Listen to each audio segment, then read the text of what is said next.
The day I found the notice stapled to my front door, I knew my life in Riverside Meadows HOA was about to become a living nightmare. I stood there on my porch in Phoenix, Arizona, staring at the bright yellow paper flapping in the dry desert wind. The morning sun was already beating down at 7 in the morning, promising another scorching June day. My name is Isaac Thompson, and I had just bought this modest 3-bedroom house 4 months ago. It was my first home, purchased after years of saving every penny from my job as an IT specialist. The American dream, right? Not when you have an HOA president like Brenda Hutchins. The notice was typed in all caps, which should have been my first warning sign. Violation notice. Your mailbox is not the approved color. You have 72 hours to repaint IT to HOA approved black or face a $500 daily fine. I looked at my mailbox. It was dark gray, charcoal gray to be specific. I had repainted it myself 2 weeks ago because the previous owner had let it rust. I even checked the HOA handbook before doing it. Page 47 clearly stated that mailboxes could be black, dark gray, or deep brown. I had the handbook in my hand within minutes, my finger jabbed at the exact paragraph. That afternoon, I drove to the HOA office located in the community center. The building was one of those cookie-cutter stucco structures that dotted every planned community in Phoenix. Inside, the air conditioning hit me like a wall of Arctic air. Behind the reception desk sat Brenda Hutchins herself. Brenda was everything you would imagine when someone says HOA Karen. She was 52 years old with that distinctive haircut, shorter in the back and longer in the front, dyed an aggressive blonde that looked almost white under the fluorescent lights. She wore a pantsuit in pale pink and had reading glasses on a chain around her neck. When she saw me walk in, her lips pressed into a thin line. "Mr. Thompson," she said, not bothering with pleasantries, "I assume you received your violation notice." "I did, and I'm here to contest it," I replied, keeping my voice level. I placed the HOA handbook on her desk and opened it to page 47. Right here, it says dark gray is acceptable. Brenda barely glanced at it. "That handbook is outdated." "Outdated? I received this when I closed on the house 4 months ago. We updated the rules 3 months ago. All mailboxes must now be black. Only black." My jaw tightened. I was never notified of any rule changes. All rule changes are posted on the community bulletin board for 30 days before implementation. It's your responsibility to check it regularly. She picked up the handbook and closed it, sliding it back toward me. "The fine starts in 72 hours if your mailbox isn't compliant. This is insane. It's dark gray. Who even notices the difference?" "I notice, Mr. Thompson. And as HOA president, it's my duty to maintain our community standards. These rules exist for a reason. They protect our property values." I wanted to argue more, but I could see it was pointless. Her expression was set in stone, that self-satisfied look of someone who had a tiny bit of power and intended to wield it like a weapon. I left the office, my hands shaking with frustration. That evening, I called my cousin Willow Lawrence. Willow was 35, 7 years older than me, and a real estate attorney practicing in Scottsdale. We had always been close growing up. She was like the older sister I never had. When she answered the phone, I could hear the smile in her voice. "Isaac, how's the new house?" "Willow, I need your help. My HOA is insane." I explained the entire situation, from the mailbox to Brenda's dismissive attitude. Willow listened without interrupting, which was one of her talents as a lawyer. When I finished, she was quiet for a moment. "So they changed the rules and never sent you written notice?" "They claim they posted it on some bulletin board." "Willow, I work 50 hours a week. I don't have time to drive to the community center and check a bulletin board for rule changes. That's not proper notification, especially for rules that carry financial penalties. Do you have your original HOA documents? Everything from closing, yes. Good. Don't paint that mailbox yet. Let me look into this. If they try to fine you, don't pay it. I'll represent you. Willow, I can't afford an attorney. I just bought this house. My savings are wiped out. Isaac, your family, consider this my housewarming present. I'm not letting some power-hungry HOA president push my little cousin around. Relief flooded through me. Are you sure? Absolutely. Email me everything you have. The original handbook, the violation notice, all your closing documents. I'll draft a response. The next morning, I scanned and sent everything to Willow. She called me back that afternoon with news. Isaac, this is even better than I thought. According to Arizona state law, HOAs must provide written notice of rule changes to all homeowners. A bulletin board posting doesn't count. Any fines they assess based on rules you weren't properly notified about are invalid. So I don't have to repaint the mailbox. Not only that, but if they fine you, we can sue them for harassment and improper enforcement. I'm drafting a letter right now. This will be fun. 3 days later, Brenda called me. Her voice was ice cold. Mr. Thompson, your 72 hours are up. Your mailbox is still gray. As of midnight tonight, you'll be assessed a $500 daily fine. Miss Hutchins, I'm not paying any fines. I received a letter from my attorney explaining that you never properly notified me of the rule change. What you're doing is illegal under Arizona HOA law. There was a pause. You have an attorney? Yes, my cousin Willow Lawrence. She's a real estate attorney and she's representing me pro bono. She'll be sending you a formal letter tomorrow. The silence stretched on. I could almost hear Brenda's teeth grinding. You're making a mistake, Mr. Thompson. You can't afford to fight the HOA. We have thousands in our legal fund. We'll bury you in legal fees. Actually, since my cousin is representing me for free, the only person racking up legal fees will be you. And according to Arizona law, if we prove you're enforcing rules improperly, the HOA has to pay my attorney fees anyway. So please, by all means, let's take this to court. Brenda hung up without another word. Willow's letter arrived at the HOA office via certified mail the next day. It was 5 pages of legal language that essentially said the HOA had violated proper notification procedures. Any fines would be contested, and continued harassment would result in legal action. I felt invincible reading it, but I underestimated Brenda Hutchins. 2 weeks later, I found another notice. This time it was about my front yard. Violation: weeds exceeding 2 inches in height detected in front yard landscape rock. Fine: $200. Must be remedied within 48 hours or additional daily fines of $100 will apply. I went outside to look. My front yard was typical desert landscaping: gravel, some decorative rocks, and a few drought-resistant plants. I got down on my hands and knees and searched.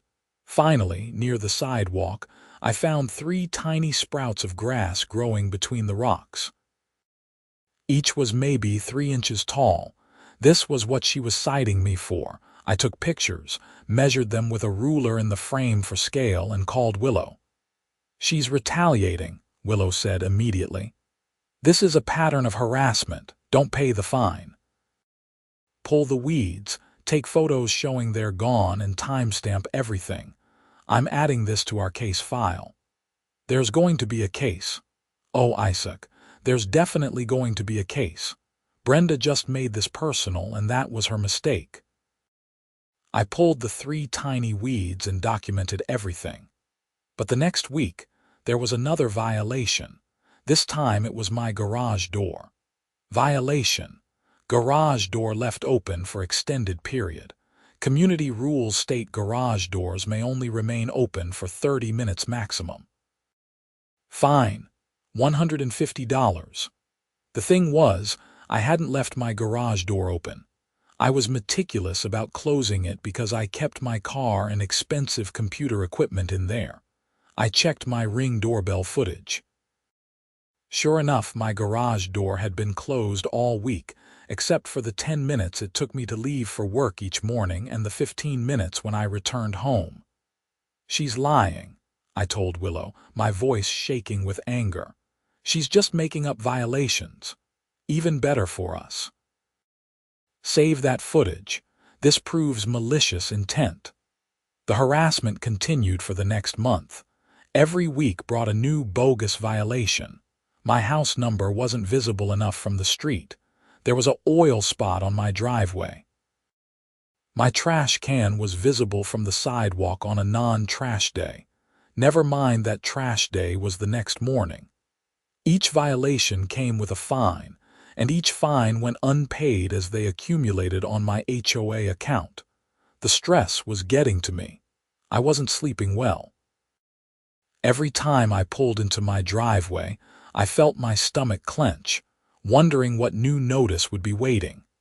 My neighbors started avoiding eye contact. In HOA communities, being targeted by the board is like having a scarlet letter. People don't want that attention to spread to them. Then Brenda made her biggest mistake.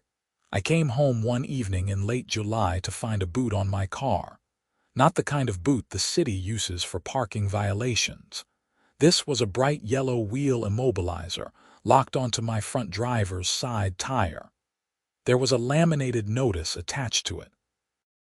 Your HOA account is delinquent. All unpaid fines total $4,300. Your vehicle has been immobilized until payment is received. Removal will incur an additional $500 fee. I stood there in my driveway, my work laptop bag still on my shoulder, staring at this thing locked onto my car. The sun was setting, painting the sky in brilliant oranges and purples, and all I could think was that this had to be illegal. I called Willow immediately. Can the HOA boot my car? What? No, that's illegal seizure. Only law enforcement or creditors with a court order can immobilize your vehicle. Did you give them permission to enter your property? No. Call the police right now. File a report. This is trespassing and illegal seizure of property. Then call me back. I hung up and dialed 911. The Phoenix Police Department dispatcher sounded bored until I explained that someone had put a boot on my car without legal authority. She said she would send an officer. 20 minutes later, a squad car pulled up. Officer Martinez was a stocky guy in his 40s who looked like he had seen everything. I explained the situation, showed him the notice, and pulled up the HOA information on my phone. You have documentation that you never gave them permission to enter your property or immobilize your vehicle. He asked. I have emails, certified letters, everything. My attorney has been handling this. They're claiming I owe fines, but we're contesting all of them because they're fraudulent. Officer Martinez walked around my car examining the boot. This is a commercial-grade immobilizer. Someone would need tools and knowledge to install this. Did you see who did it? No, I was at work all day. Do you have security cameras? I pulled up my Ring doorbell app. The camera faced my front door and porch but had a partial view of the driveway. We scrolled through the footage. At 2:15 that afternoon, a white pickup truck pulled into my driveway. Two men in polo shirts with Riverside Meadows HOA embroidered on them got out. They spent about 10 minutes installing the boot, took pictures, attached the notice, and left. Well, that's clear evidence, Officer Martinez said. He called for a supervisor and a tow truck. The boot needs to be removed.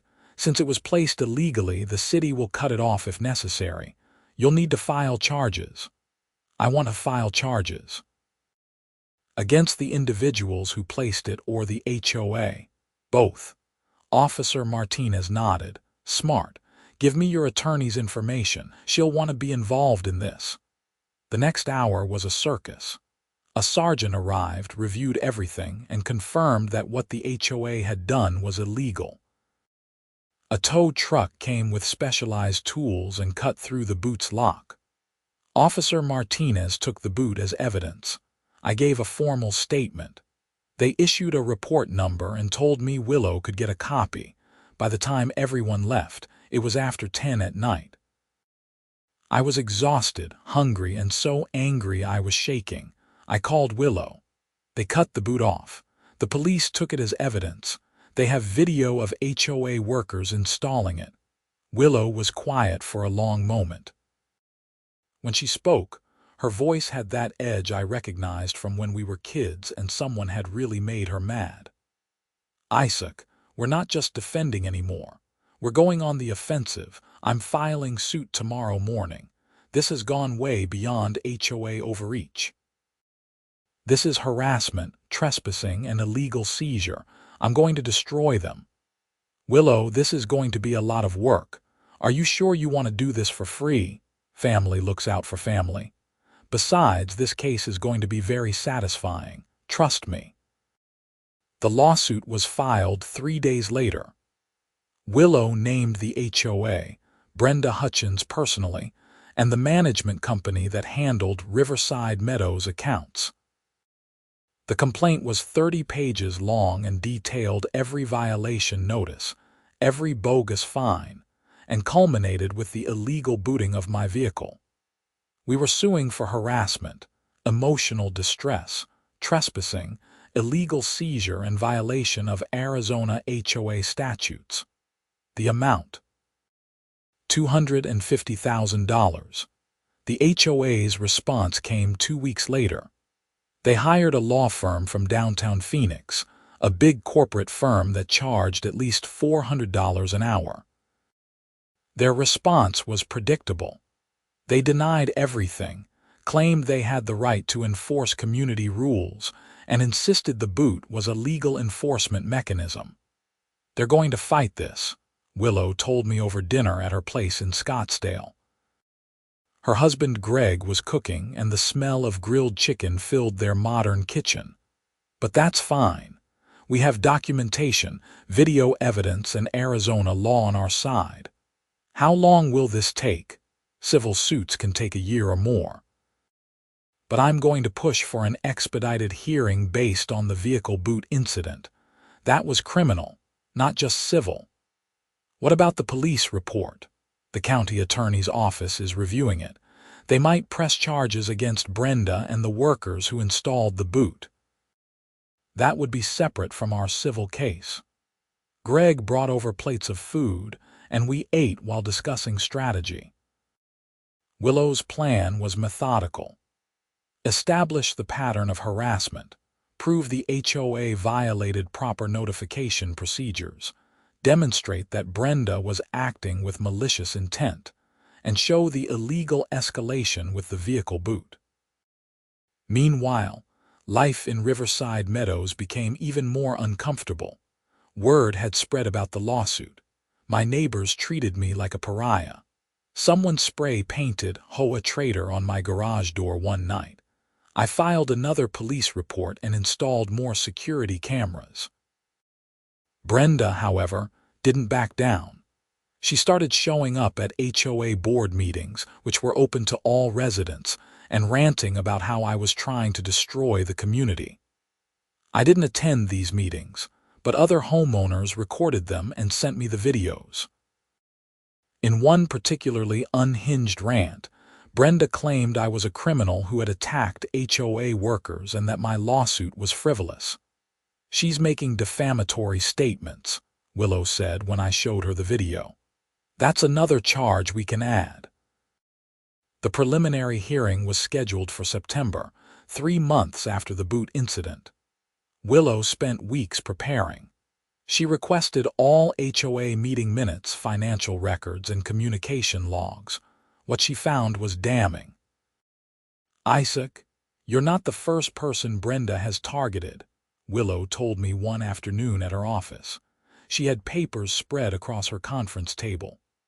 Over the past 5 years, there have been 6 other homeowners who faced similar harassment. 2 of them sold their houses just to get away from her.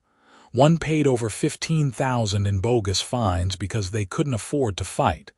Another filed a complaint with the state but dropped it after Brenda threatened to sue them personally. This is a pattern. Exactly, and it gets better. The HOA's legal fund. It's almost empty. They've spent over $60,000 in legal fees over the past 2 years, mostly on cases Brenda initiated against homeowners. The management company has been complaining about it in their reports. The board keeps rubber stamping everything Brenda wants because she bullies them too. So when she told me I could never afford to fight and they had thousands in their legal fund, she was lying. They're almost broke. This lawsuit is going to drain what's left and then some. Every homeowner in Riverside Meadows is going to see a special assessment to cover the legal fees. Brenda is going to be very unpopular. The September hearing was held at the Maricopa County Superior Court. Willow looked sharp in a navy suit, her dark hair pulled back in a professional bun. I wore the only suit I owned, a charcoal gray one I had bought for job interviews. Brenda showed up with her attorneys, 3 of them from the big downtown firm. They wore expensive suits and carried leather briefcases. Brenda herself wore a cream-colored pantsuit and had her hair freshly styled. She looked confident, almost smug. The judge was the Honorable Patricia Young, a woman in her 60s with steel gray hair and a no-nonsense demeanor. She reviewed the briefs both sides had submitted, then looked up at us over her reading glasses. This is a preliminary hearing to determine if there's sufficient cause to proceed with the full trial, Judge Young said. Miss Lawrence, you're representing the plaintiff, Willow stood. Yes, Your Honor, and I'm doing so pro bono as Mr. Thompson is my cousin. The court appreciates family loyalty. Mr. Stevens, you're representing the defendants. She addressed the lead attorney from the HOA's firm. Robert Stevens stood. He was in his 50s with silver hair and a practiced courtroom manner. Yes, Your Honor. Along with my associates, we represent the Riverside Meadows HOA, Miss Hutchins, and the management company. Let's begin. Miss Lawrence, summarize your case. Willow stepped forward. She didn't need notes. Your Honor, this case involves a clear pattern of harassment and illegal behavior by the HOA president, Miss Hutchins. My client purchased his home in February of this year. Within months, Miss Hutchins began issuing bogus violation notices for trivial or non-existent infractions. When Mr. Thompson retained counsel and refused to pay fraudulent fines, Miss Hutchins escalated to having his vehicle illegally immobilized. We have video evidence of HOA workers trespassing on his property to install the boot. We have police reports. We have documentation showing the HOA never properly notified residents of rule changes used to justify fines. And we have evidence this is part of a years-long pattern of Miss Hutchins abusing her position. Judge Young turned to Stevens. Mr. Stevens, your response. Stevens stood smoothly. Your Honor, the HOA has both the right and responsibility to enforce community standards. Mr. Thompson violated multiple rules. The fines were legitimate. As for the vehicle boot, it's common practice in many communities to immobilize vehicles when accounts are delinquent. Common practice doesn't make it legal, Judge Young said dryly. Do you have any legal authority showing an HOA can immobilize a vehicle without a court order? Stevens hesitated. Your Honor, it's in the HOA's enforcement mechanisms. Are those enforcement mechanisms in compliance with Arizona law? Another hesitation. We believe they are. You believe or you know. Judge Young's tone was sharp. Miss Lawrence, do you have the police report regarding the vehicle boot? Willow handed up a document. Yes, Your Honor. The Phoenix Police Department determined the boot was placed illegally and removed it. The county attorney's office is still reviewing potential criminal charges. Judge Young read the report, her expression growing sterner. Mr. Stevens, your client immobilized Mr. Thompson's vehicle. That's a legal seizure. A private HOA doesn't have the legal authority to do that. Your Honor, if I may explain the context doesn't matter. Either it's legal or it isn't, and based on what I'm reading, it isn't. Judge Young set down the report. What about these rule change notifications? Miss Lawrence claims the HOA never properly notified residents. Willow provided another document. Your Honor, Arizona Revised Statutes Section 33:16(3) states that HOAs must provide written notice of rule changes to all homeowners. The HOA posted a notice on a bulletin board but never mailed or emailed residents. Half the homeowners didn't even know the rules had changed. Stevens tried to interject. Your Honor, the HOA bylaws state that bulletin board postings constitute proper notice. Bylaws don't supersede state law, Mr. Stevens.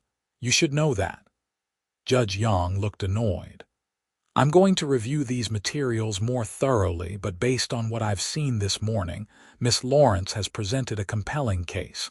We'll schedule a full hearing for November. In the meantime, I'm issuing a temporary restraining order. The HOA is prohibited from issuing any further violation notices to Mr. Thompson or assessing any additional fines until this case is resolved. Any existing fines are frozen. Is that clear? Yes, Your Honor, Willow said. Stevens looked like he had swallowed a lemon. Your Honor, that will prevent the HOA from enforcing its rules. Only against Mr. Thompson, and only until we determine if those rules are being enforced legally.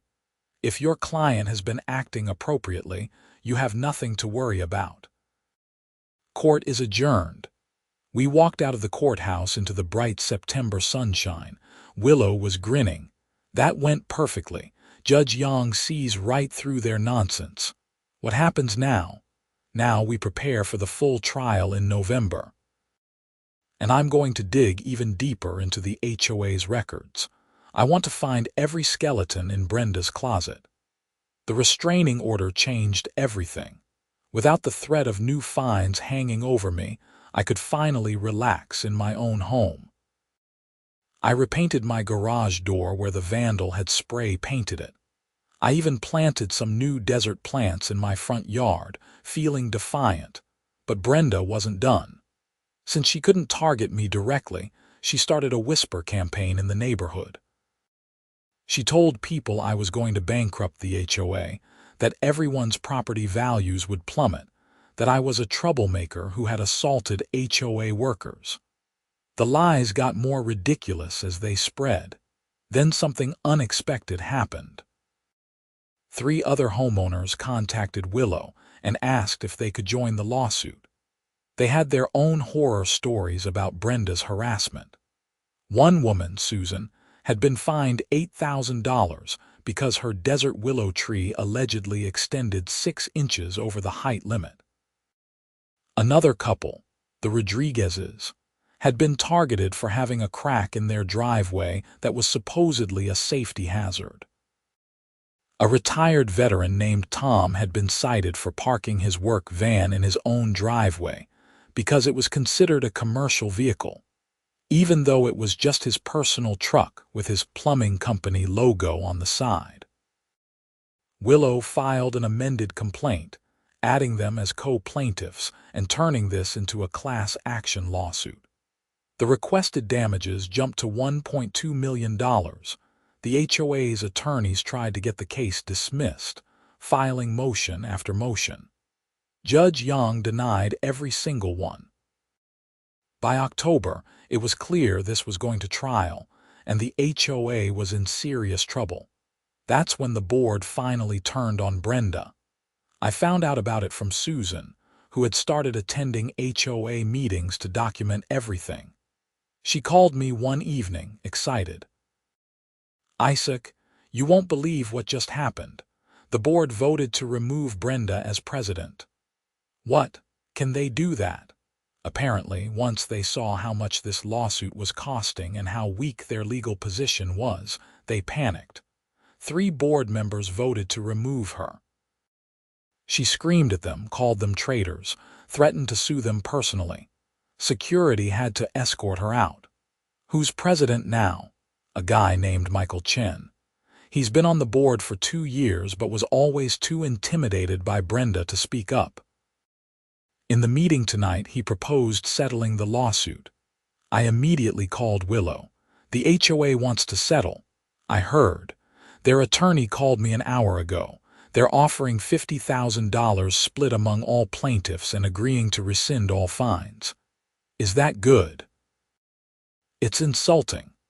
We're asking for $1.2 million and we have them dead to rights. I told them we're going to trial unless they can do better." The settlement negotiations dragged on for 3 weeks. The HOA kept low-balling and Willow kept pushing back. Finally, with the trial date just 2 weeks away, they made a real offer. "They're offering $400,000, split among all plaintiffs," Willow told me over the phone. "That's about $80,000 for you after legal fees.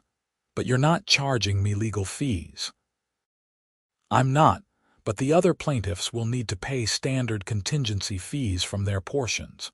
Your $80,000 is clear.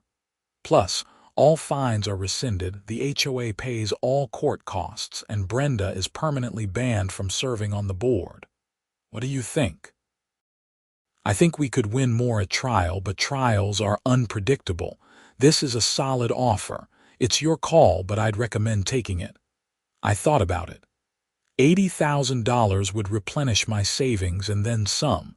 More importantly, it would end this nightmare. "Let's take it." "I'll let the other plaintiffs know. If they agree, we'll finalize it next week." All the plaintiffs agreed. The settlement was signed on November 5th. The HOA would pay out over the next 60 days. Additionally, the settlement included provisions for HOA reform. All rule changes would require written notification to homeowners. Violation notices had to include photographic evidence and specific rule citations. And a new appeals process was established for disputing fines. The money hit my account 2 days before Christmas. $80,000. I stared at my bank app, hardly believing it. I had gone from terrified and broke to vindicated and financially secure. I called Willow immediately. The money came through.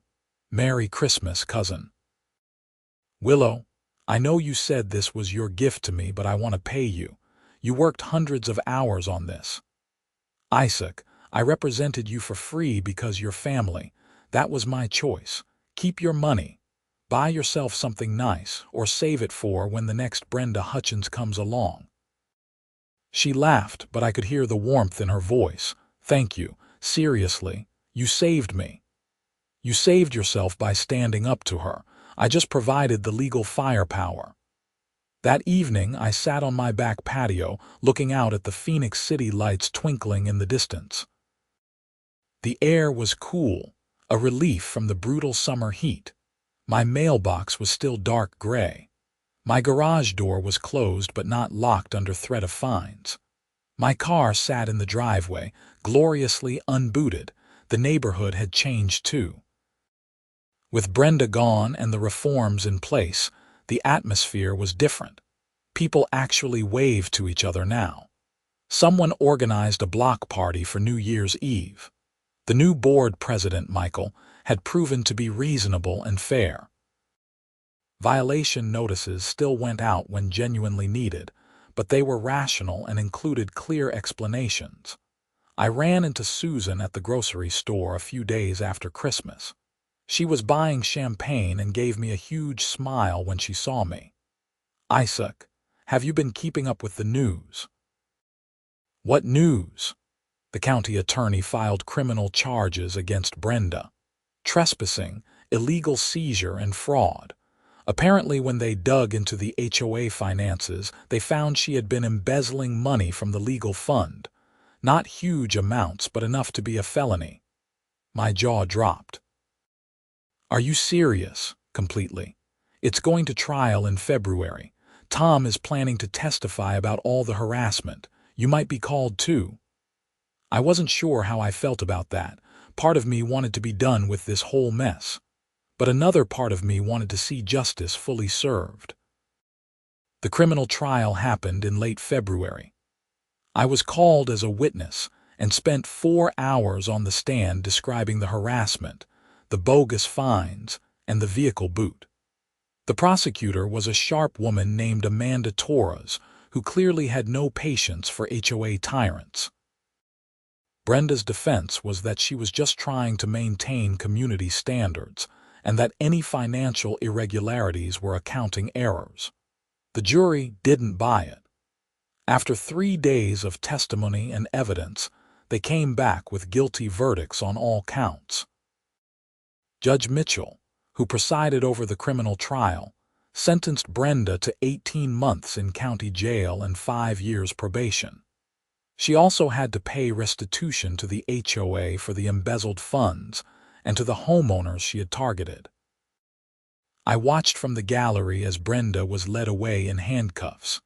She looked smaller somehow, diminished without her authority. Part of me felt sorry for her. She had let a little bit of power corrupt her completely, and now her life was ruined. But mostly I felt relieved. It was finally over. Spring came to Phoenix, bringing warm days and cool nights. My desert plants bloomed with surprising color, purple and yellow flowers that attracted hummingbirds. I started inviting neighbors over for barbecues. The Rodriguezes became good friends. Tom helped me install a new sprinkler system. One Saturday in April, I was washing my car in the driveway when a moving truck pulled up across the street. A young couple was unloading boxes into the house that had been vacant for months. I walked over to introduce myself. "Hi, I'm Isaac. Welcome to the neighborhood." The woman, who looked to be in her late 20s, smiled. "Thanks, I'm Jennifer. This is my husband Mark. We just bought this place. Congratulations, first home." "Yes. We're so excited. The HOA seems really organized. The president, Michael, was super helpful during closing." I grinned. "Yeah, the HOA is much better than it used to be. Just one piece of advice. If you ever get a violation notice that seems unfair, don't be afraid to challenge it. You have rights as a homeowner." Mark nodded. "Good to know. We were worried about HOA horror stories." "There was one, but she's gone now. You guys picked a good time to move in." I helped them unload boxes for a couple hours, then invited them to a neighborhood potluck happening that evening. As I walked back to my house, I thought about how much had changed in just over a year. I had bought this house expecting peace and stability. Instead, I got a nightmare HOA president who tried to destroy me financially and emotionally. But I also found out I had family who would go to war for me. Willow had spent countless hours, used all her expertise, and never asked for a penny because that's what family does. The $80,000 sitting in my savings account was nice, but the real victory was standing up to a bully and winning. It was proving that abuse of power has consequences. It was making sure the next person who bought a house in Riverside Meadows wouldn't have to go through what I did. That evening, the neighborhood potluck was held in the community center courtyard. The same building where Brenda had dismissed my concerns and threatened to bury me in legal fees. Now it was filled with laughing neighbors, kids running around playing tag, and tables loaded with food. Michael Chen, the new HOA president, clinked a glass to get everyone's attention. "I just want to thank everyone for a great quarter. We've had 0 legal issues. Community satisfaction scores are up, and we're actually under budget. Let's keep this momentum going." People applauded. Susan caught my eye and winked. The whole neighborhood knew what had happened, even if we didn't talk about it much anymore. We had all moved forward. Willow showed up with Greg and their 2 kids around 7. I had invited them specifically, wanting them to see the community they had helped save. As Willow walked in, several neighbors came up to thank her. She handled it with grace, though I could tell she was a bit embarrassed by the attention. "You made quite an impact," I told her as we got plates of food. "You made the impact by refusing to be pushed around. I just filed the paperwork." She squeezed my shoulder. "I'm proud of you, cousin." I learned from the best. We ate and talked, and for the first time since I had bought this house, I felt completely at peace. This was my home. These were my neighbors, and nobody was going to threaten that again. A few weeks later, I was at my computer when I got an email from Michael Chen. The HOA was looking for new board members, and he wanted to know if I was interested. I stared at the email for a long time. A year ago, I would have said no immediately. Who wants to be part of an HOA board? But now I understood something important. These organizations only become toxic when good people refuse to get involved. Brenda had been able to do what she did because nobody challenged her. I called Willow. "The HOA wants me to join the board. Are you considering it, maybe? Is that crazy?" "Not at all. You know firsthand what bad HOA leadership looks like. You could make sure it never happens again."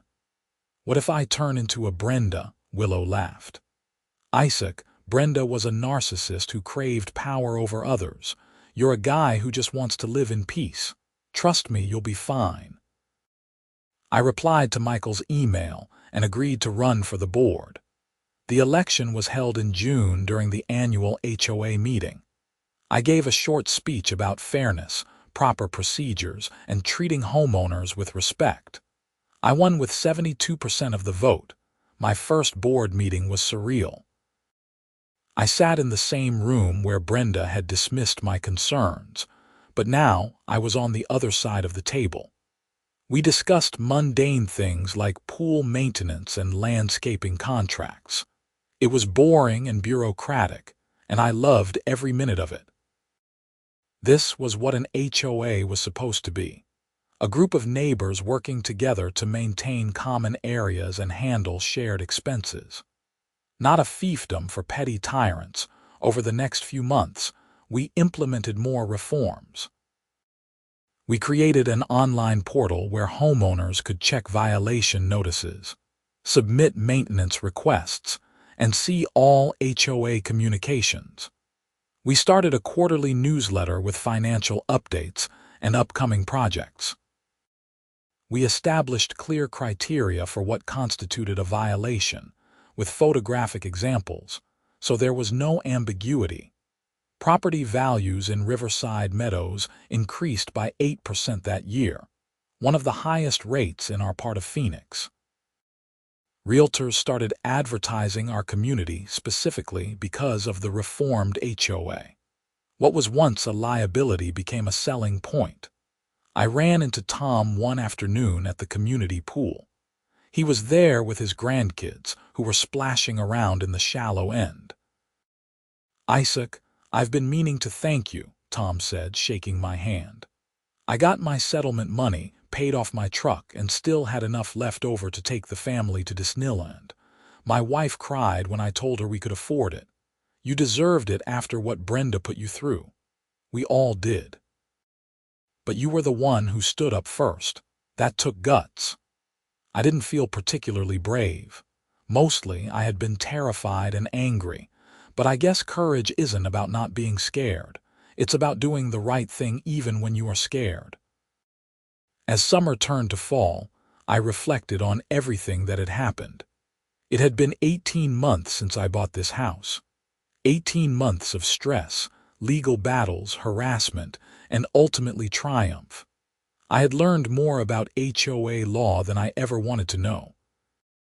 I had discovered that my cousin was even more amazing than I realized, and I had found out that standing up to bullies, no matter how powerful they seem, is always worth it. Brenda served her jail time and was released on probation. I saw her once, months later, at a Walmart. She was pushing a cart, looking tired and ordinary. Our eyes met briefly across the cereal aisle. I nodded, just a small acknowledgement. She looked away quickly and hurried in the other direction. I didn't feel angry anymore. The whole situation had been horrible, but it had also taught me invaluable lessons about resilience, family, and community. Brenda had said I could never afford to fight her. She was wrong. Not because I was wealthy, but because I had something more valuable than money. People who loved me and refused to let me be crushed by injustice. The holidays came around again. This time, the neighborhood Christmas party was a huge success. We decorated the community center, hired a Santa for the kids, and even had a visit from a local news crew doing a story on successful HOA communities. Michael gave an interview about our reforms, and while he didn't mention the lawsuit specifically, he talked about the importance of accountability and homeowner rights. I hosted Christmas dinner at my house for the first time. Willow and her family came, along with my parents who flew in from Oregon. My dad, who had been skeptical about me buying in an HOA community, was impressed by how nice everything looked. "This is a good place, son," he said as we stood on my back patio watching the sunset. "You made the right choice buying here. It wasn't always this good, but yeah, it is now." As 2026 rolled into its final days, I found myself thinking about New Year's resolutions. Usually, I made vague promises to exercise more or save money. This year was different. This year, I resolved to stay involved, to speak up when I saw injustice, and to never take my peaceful home for granted. New Year's Eve, our neighborhood had a block party. Someone set up a projector showing the Times Square countdown on the side of the community center. Kids ran around with glow sticks. Adults mingled with champagne and beer. At midnight, fireworks exploded across the Phoenix sky, bright colors blooming against the darkness. I stood with my neighbors, people who had become friends, and felt genuinely happy. My house was mine, fully and completely, without the threat of harassment or bogus fines. My savings account was healthy. My reputation was restored, and I had a story that I would probably tell for the rest of my life. Susan found me in the crowd after midnight. "Happy New Year, Isaac. Thanks again for everything you did. We all did it together." "Yeah, but you went first. That matters." Maybe it did. Sometimes all it takes is one person refusing to back down for others to find their courage too. Together, we had defeated a tyrant and transformed our community. Not bad for a year's work. As the party wound down and people drifted back to their homes, I walked slowly back to mine. The night air was crisp and cool, unusual for Phoenix even in winter. My house looked welcoming with the porch light on and the desert landscaping neatly maintained. My dark gray mailbox stood proudly at the curb, a small symbol of a much larger victory. Inside, I made a cup of tea and sat on my couch, finally allowing myself to fully relax. The past 18 months had been a wild ride, from that first violation notice to the settlement to Brenda's criminal conviction. It felt like a lifetime compressed into a year and a half. My phone buzzed with a text from Willow. "Happy New Year, cousin. Proud of you." I texted back. "Couldn't have done it without you. Thank you for everything. Family always." Those 2 words summed up everything perfectly. Brenda had thought she could intimidate me with threats about legal fees and lengthy court battles. She assumed I was alone and vulnerable, an easy target. What she didn't count on was family. She didn't know about Willow, about her expertise and determination and willingness to fight for someone she loved without expecting anything in return. That had been Brenda's fatal miscalculation. She saw a young first-time homeowner and thought she could bully him into submission. Instead, she got a legal war that exposed her crimes and ended her reign of terror. Karma had a funny way of working things out. As I got ready for bed, I looked out my bedroom window at the quiet street. Every house was dark except for a few porch lights. It was peaceful, safe, and normal. Exactly what a neighborhood should be. I had learned so many lessons from this experience. I learned that HOA boards need oversight and accountability. I learned that unjust rules should be challenged, not meekly accepted. I learned that documentation and evidence matter more than anything in a legal dispute. And most importantly, I learned that having people in your corner makes all the difference. The next morning, I woke up to a beautiful Arizona January day. The sun was shining, the temperature was perfect, and I had the whole day off work. I decided to do some work in my yard, planting a few more desert willows along the side of my house. As I was digging, Jennifer from across the street came over. "Happy New Year. Hey, I have a question about the HOA rules. I want to paint my front door a different color and I found the approved color list, but it seems outdated. Do I need special permission?" I wiped the dirt off my hands and smiled. "Let me show you the new portal. You can submit a request online and the board reviews them usually within a week. We're pretty reasonable as long as it fits the general aesthetic. What color were you thinking?" "A deep turquoise, like a desert sky color." "That sounds nice. Submit it with a paint sample and I'm sure it'll be approved. The days of getting fined for tiny differences are over." Jennifer looked relieved. "That's so good to hear. My sister lives in an HOA nightmare in California. Her board president sounds like a tyrant. Tell your sister to document everything and not be afraid to fight back if the rules are being enforced unfairly. And if she needs an attorney, I can give her my cousin's number. Willow specializes in HOA cases now after winning ours." "Really? That's amazing." After Jennifer left, I continued planting. The physical work felt good, grounding me in the present moment. This was my home. I had fought for it, defended it, and now I was making it even better. The desert willows would bloom purple in the spring, adding beauty to the landscape. Over the next few months, life continued its steady, peaceful rhythm. Board meetings happened monthly and were productive rather than contentious. We approved reasonable modification requests, maintained the common areas, and kept the community running smoothly. There were occasional disputes, of course. No community is perfect, but they were handled fairly and with respect. In March, Willow called with news. "Isaac, I've been getting a lot of referrals from HOA cases. Apparently, word spread about what we did with Riverside Meadows. I'm thinking of making HOA law a specialty focus of my practice." "That's fantastic. You're really good at it." "Thanks. And a lot of it is because I was so motivated to help you. That case reminded me why I became a lawyer in the first place, to help people fight against unfair systems." "How many cases have you taken on?" "4 right now, all in different communities around Phoenix and Scottsdale. 2 are pretty straightforward, just HOAs not following proper procedures. 1 is more complex, involving a board president who's basically another Brenda. And 1 is a case where an HOA is trying to foreclose on someone's house over like $300 in fines." "Can they do that?" "Technically, yes, if the fines go unpaid long enough and become a lien. But we're going to fight it.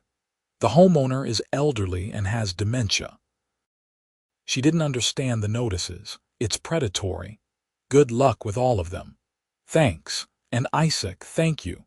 Fighting for you reinvigorated my whole career." After we hung up, I felt a strange sense of pride. What had started as my personal nightmare had become something bigger. "Willow, was now helping other people escape similar situations. The reforms in Riverside Meadows were being used as a model by other HOAs looking to improve. Our case had even been written about in a local newspaper article about HOA reform legislation being considered by the Arizona state legislature. One tiny mailbox dispute had rippled outward, creating positive change. It was humbling and empowering at the same time. By summer, everything had settled into a comfortable routine. I was dating someone I had met through friends, a teacher named Lisa who thought my HOA battle story was hilarious and impressive in equal measure. Work was going well. I had even gotten a promotion at the IT company where I worked. The neighborhood had its annual summer pool party in July. It was brutally hot, as Phoenix summers always are, but the pool was refreshing and the company was good. Michael Chen announced that our community had won an award from the State HOA Association for Best Governance Practices. "This is all thanks to the reforms we implemented after some difficult times," Michael said diplomatically.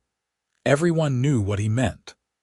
"We've become a model for how HOAs should operate, so thank you all for your participation and support." People applauded. I caught Tom's eye across the pool, and he raised his beer in a salute. We had all been through the fire together and come out stronger. As I floated on my back in the cool water, staring up at the relentless blue sky, I thought about resilience. Life throws unexpected challenges at everyone. Sometimes those challenges come from natural disasters or personal tragedies. Sometimes they come from petty tyrants with too much power and not enough oversight. The key is how you respond. You can give up, pay the unjust fines, maybe even sell your house and move away. Or you can stand firm, document everything, find allies and fight back through proper legal channels. I chose to fight, and it made all the difference. As the afternoon wore on and the party started winding down, Lisa and I decided to head back to my place. We walked the short distance, her hand in mine, talking about plans for the upcoming weekend. This was my life now, peaceful, happy, secure. Exactly what I had hoped for when I bought this house over 2 years ago. That evening, as the sun set in a spectacular display of orange and pink, I sat on my back patio with Lisa. We were grilling dinner, drinking cold beer, and enjoying the slight evening breeze. "You ever think about what would have happened if you hadn't fought back?" Lisa asked. "Sometimes. I probably would have either paid thousands in bogus fines or sold the house at a loss and moved. Either way, Brenda would have won, and she'd still be terrorizing other homeowners. Instead, she's a convicted felon and you're a board member. That's quite a reversal. It really is. Although I don't think of it as revenge, it's more like justice finally being served. There's a difference. Revenge is about hurting someone because they hurt you. Justice is about making things right and preventing future harm. What happened to Brenda was justice. She committed crimes and had to face consequences. The fact that it also gave me satisfaction is just a bonus." Lisa smiled. "You're surprisingly philosophical about this." "I've had a lot of time to think about it." We ate dinner as the sky darkened and stars began to appear. Phoenix has too much light pollution to see many stars, but a few bright ones always shine through. I thought about how even in darkness, there are always points of light if you look for them. The analogy wasn't subtle, but it was true. During the darkest parts of the HOA battle, when I was stressed and scared and wondering if I had made a huge mistake buying this house, Willow had been a point of light. So had the other homeowners who joined the lawsuit. So had the police officers who helped when my car was booted. So had the judge who saw through Brenda's nonsense. You're never as alone as you think you are, even when circumstances make you feel isolated and powerless. Fall came again, bringing relief from the oppressive summer heat. The neighborhood had a Halloween party where kids went trick or treating from house to house, and adults gathered in the community center for food and drinks. I helped organize it as part of my board duties, and it was a huge success. Watching kids run around in costumes, laughing and eating candy, I realized this was what community was supposed to be. People coming together, supporting each other, creating positive experiences, not power trips and harassment and bogus fines. Susan dressed as a witch, which we all found hilarious given that Brenda had basically been the neighborhood's real villain. "Too soon?" Susan asked, cackling in her costume. "Perfect timing," I assured her. As November approached, I realized it had been nearly 2 years since the settlement. 2 years of peace, progress, and positive change. The HOA had transitioned from a source of constant stress to just a boring administrative necessity, which was exactly how it should be. I got a call from Willow in mid-November. "Isaac, remember that case I mentioned with the elderly woman facing foreclosure over $300? Yeah, how did that turn out?" "We won. The judge ruled the HOA had failed to make reasonable accommodations for her dementia, and that foreclosure was grossly disproportionate to the alleged debt. All fines were dismissed, and the HOA has to pay her legal fees." "That's wonderful." "It is. And guess what?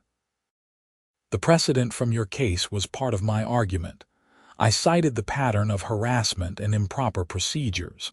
The judge specifically referenced the Riverside Meadows settlement in his ruling. I felt a surge of pride.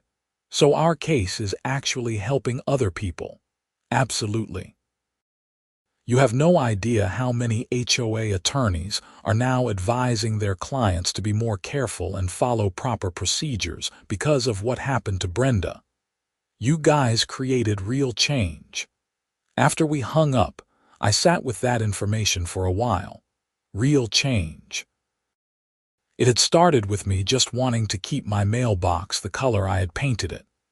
It had grown into a legal battle that exposed corruption, ended a tyrant's reign, and created precedents that helped other vulnerable homeowners.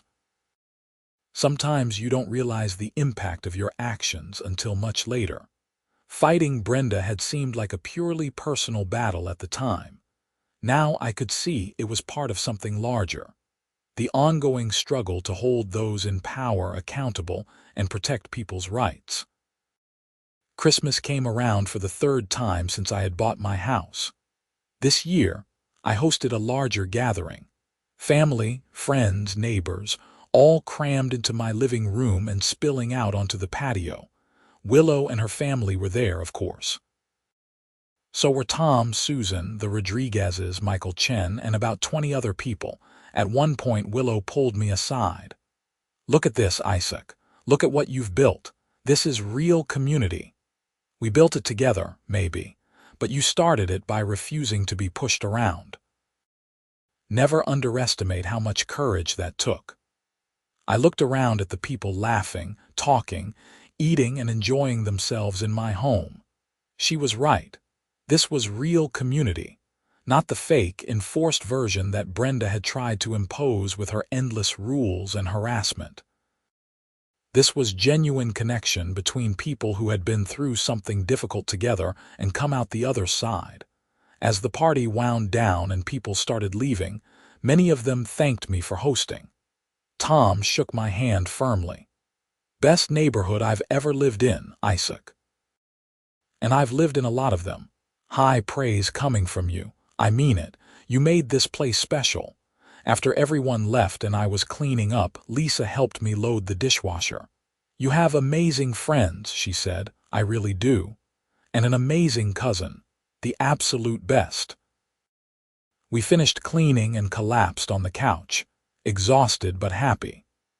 The Christmas tree lights twinkled in the corner, and a few stray pieces of wrapping paper littered the floor. It was messy and imperfect and absolutely wonderful. That night, as I was falling asleep, I thought about the journey I had been on. From terrified first-time homeowner facing bogus fines to confident board member helping guide the community. From feeling powerless against an abusive HOA president to standing in court and watching justice be served. From isolation to connection, it hadn't been easy. There had been moments of real fear and stress, times when I wondered if I had made a terrible mistake by fighting back, nights when I couldn't sleep, worrying about what would happen next. But I had persevered, supported by family and eventually by fellow homeowners who had suffered similar abuse. Together, we had won, not just in the legal sense, though that was satisfying. We had won in a deeper way by transforming our community into something better. The next morning, I woke to my phone buzzing. It was a text from Michael Chen in our HOA board group chat. Quick vote needed.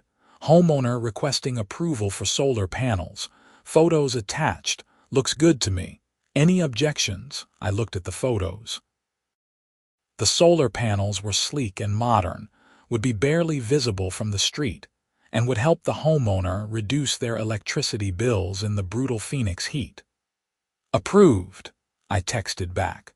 3 other board members quickly responded with approvals.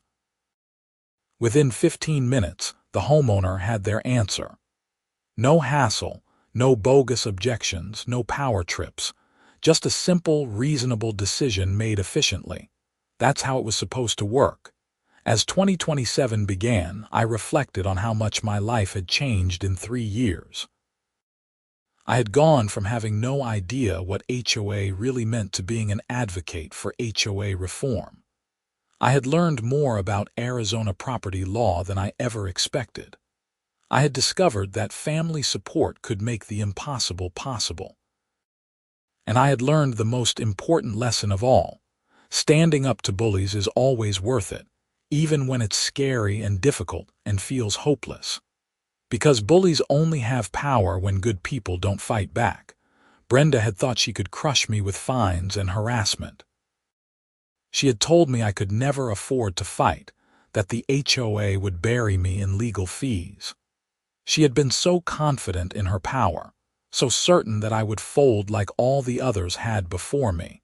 She was wrong because she didn't understand what really matters. It's not about money or legal funds or who can afford the better attorney.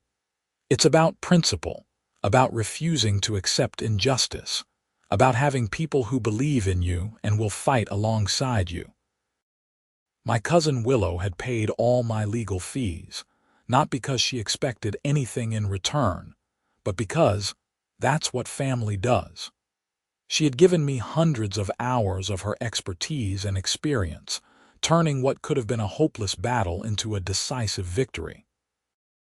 And now, years later, I was living peacefully in a home I loved in a community that worked the way it should, surrounded by people who had become true friends. The nightmare was over. The reforms were in place. Justice had been served. Sometimes I still thought about that first violation notice flapping on my door in the Phoenix wind. The moment that had started everything. If I had just meekly repainted my mailbox black, what would have happened? Brenda would have continued her reign of terror. Other homeowners would have continued suffering. The embezzlement might never have been discovered. By standing firm on something as small as a mailbox color, I had inadvertently set in motion events that transformed an entire community and helped set legal precedents for HOA reform across Arizona. Funny how life works sometimes. Small acts of resistance can ripple outward in unexpected ways. As winter turned to spring, I found myself thinking less and less about the past and more about the future. Lisa and I were getting serious. Work was going great. The neighborhood was thriving. Life was good. And my mailbox was still dark gray, standing as a small monument to the principle that sometimes the little things matter most. Not because of the thing itself, but because of what it represents. The right to live peacefully in your own home without harassment, the importance of holding authority accountable, and the power of refusing to back down when you know you're right. That mailbox had cost me months of stress, a legal battle, and countless hours of worry. But it had also brought me justice, helped reform an abusive system, and taught me lessons I would carry for the rest of my life, worth every minute.